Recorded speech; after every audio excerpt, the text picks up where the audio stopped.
Hi and welcome to my December review. This month is going to be a little bit more challenging than last month because we have a lot of squares and oppositions. They are also there though to help you grow and to overcome obstacles. So we start off this month with Venus making opposition to Mars. Now if you remember, Mars went retrograde at the end of last month, so this is an important aspect because Venus makes a positive aspect to Saturn. Now, these all three link up, so this will allow you to get information from Venus and Saturn about what you need to do regarding your retrograde Mars in the 11th house. This will highlight any obligations and duties that you have, and these will be down to friends, colleagues, and obviously group connections as well. So this is a time you can work on those, work on your relationship with friends until Mars goes direct next year. So there's another important opposition on the 2nd. This time it's between Pluto and the Black Moon Lilith. Now, with these two, they are across your 6th and 12th house. So the Black Moon Lilith is in the rules the shadow area of life and is in the 12th house, the hidden house. So things won't be completely obvious to you. Pluto, on the other hand, is in the 6th house of everyday, mundane and routine. So that's where things will probably play out, but it'll be your unconscious that triggers your actions, so you just need to be aware of what you're doing, and this is going to be also quite a difficult time, challenging time for long-term relationships. So it may be that you need to take notice of your unconscious and understand why you're doing things to break any habits. Now, if your relationship's good, then it's a good opportunity to enhance your relationship, get harmony within. But if it's not good, this aspect will highlight anything that's weak or false, and this will come to the surface and you will have to deal with it immediately. Now on the following day, on the 3rd, we have an aspect between the Sun and Chiron.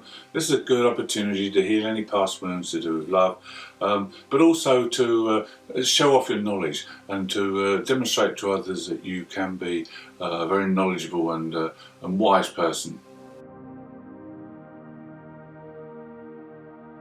On the 4th, Venus makes a square to Neptune. This is a very daydreamy, artistic kind of day, when it might be hard to concentrate on everyday life.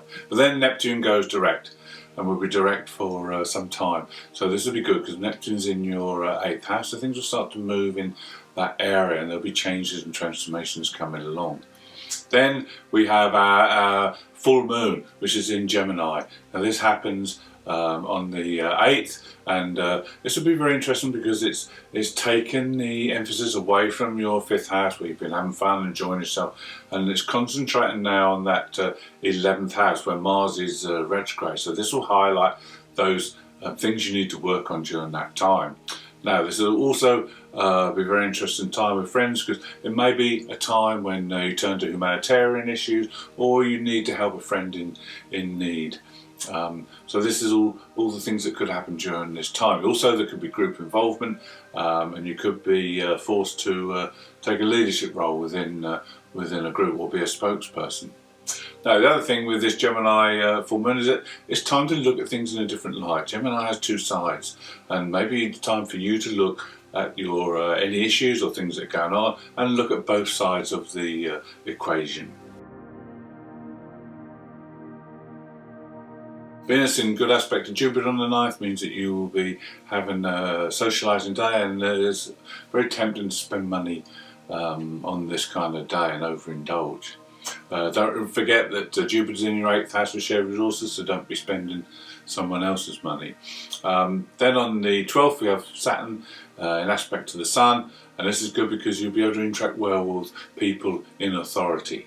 And then the 14th sees the Sun making a more difficult aspect, a square aspect to Neptune. Now this is always a difficult aspect because it can lower your vitality, you can lose your concentration, so you might not be able to motivate yourself on this day, but it's also very good for spiritual or artistic pursuits using your imagination. We have an unusual configuration on the 15th as Mercury links in with Chiron, but also the moon's nodes. North node is in the 10th house of career and destiny. Your south node is in the 4th house of the past, but also it's conjunct Cupido. So this is a day when someone may get in touch with you from the past. This could be related to work, or it could be related to family. But this person may try and draw you back to old familiar habits, which you need to avoid, because the North Node is in your 10th house. This is the house of career and destiny, so you need to focus on the area and go in the direction of the unfamiliar. Then on the 17th we have Mars making an aspect to Chiron. This lasts for 7 days. This is a great time for healing any past relationships, those with friends or colleagues, but also to do with your beliefs as well. So maybe with Mars in that retrograde motion, you can help very much by using this Chiron healing energy. On the 19th, Venus makes the same configuration as Mercury did on the 15th. So again, this could be someone from the past that comes back, but you'll have a flood of desire, and this will come back and haunt you.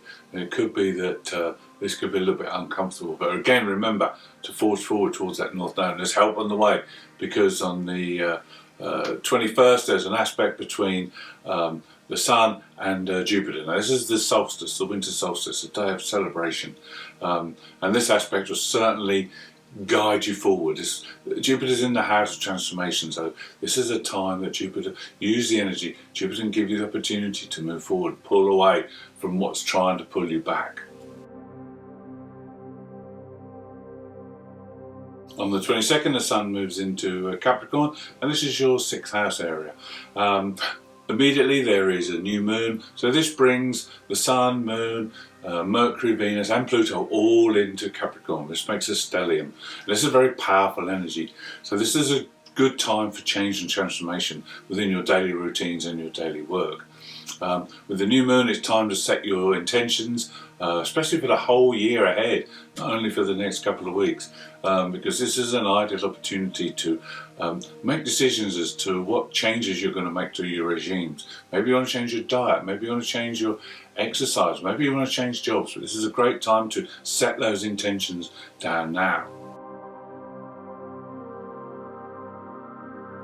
Also on the 23rd we have Chiron moving direct, and this is another planet that's moving forward, and by next month we'll have all the planets moving forward, and this is great news. Now Chiron moving direct in your 9th house will give you renewed belief and faith in yourself and what you can achieve, and any healing work you've done over the last few weeks you'll now reap the benefit of.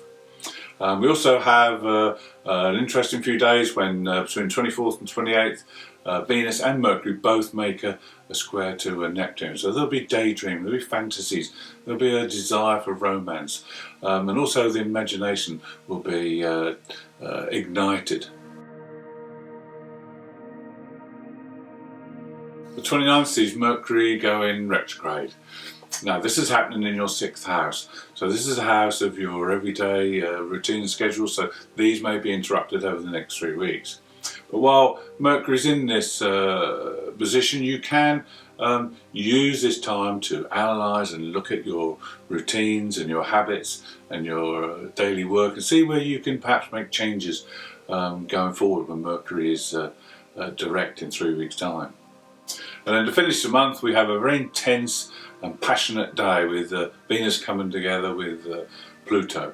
This is the last time this will happen in Capricorn. This is a very earthy, physical energy that's very sexual and very intense. So this is a day when you just need to be careful. Maybe a day when you get infatuated with something or somebody. There's a lot of possessiveness as well that can come with this, but also you can use this energy to transform the energies in love. Thanks for tuning in. I hope you've enjoyed the December review.